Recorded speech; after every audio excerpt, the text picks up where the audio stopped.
Thank you so much, Struan. Ladies and gentlemen, Mrs. Rajavi, I am really very happy that Mrs. Rajavi is here with us today at the beginning of the new Iranian year. I have always admired her courage and that of Iranian women in the movement because she is standing up and they are standing up to one of the most brutal regimes in the world. Last year, as it was mentioned, Hassan Rouhani became a new president of Iran. The media was full of information that Rouhani was a moderate man. We could do business with this man, and this is a man who would bring Iran improvements on human rights. But in reality, Rouhani was a man who had been at the heart of this brutal regime for many years. We thought that the human rights situation could not get worse than under the hardline Ahmedinژاد, but it has under Rouhani. We thought women's rights could not get worse, but it has. We thought the plight of ethnic minorities and political opponents could not get worse. It has. Not only has Rouhani not made life better for the people of Iran, he has made it worse. During 2013, as it was mentioned, at nearly 700 people, and we cannot overemphasize this terrible fact, were executed, with a large percentage of those from the point at which Rouhani came to power. Let me mention a case of a young woman, Reyhaneh Jabari, who has been held in Evin prison since 2007 and is facing execution for defending herself from being raped by an Iranian intelligence agent.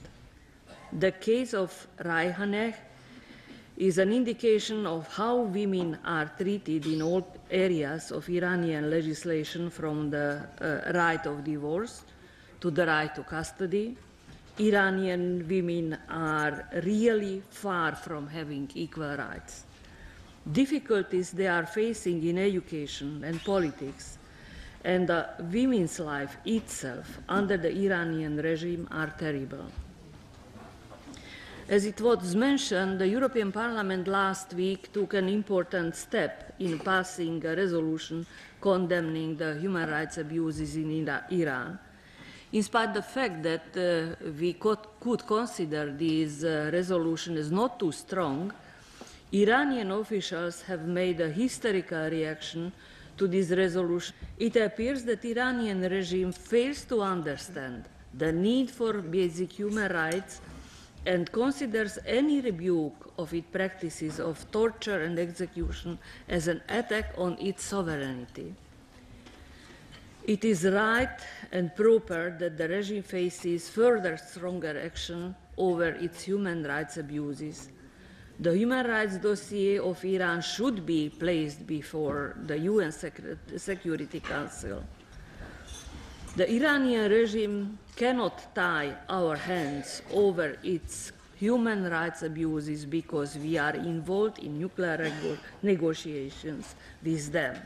Having in mind what is at stake, I am always so proud, and I was also so proud of supporting Mrs. Rajavi and movement led by her, which has such a heavy female influence throughout its rank and file.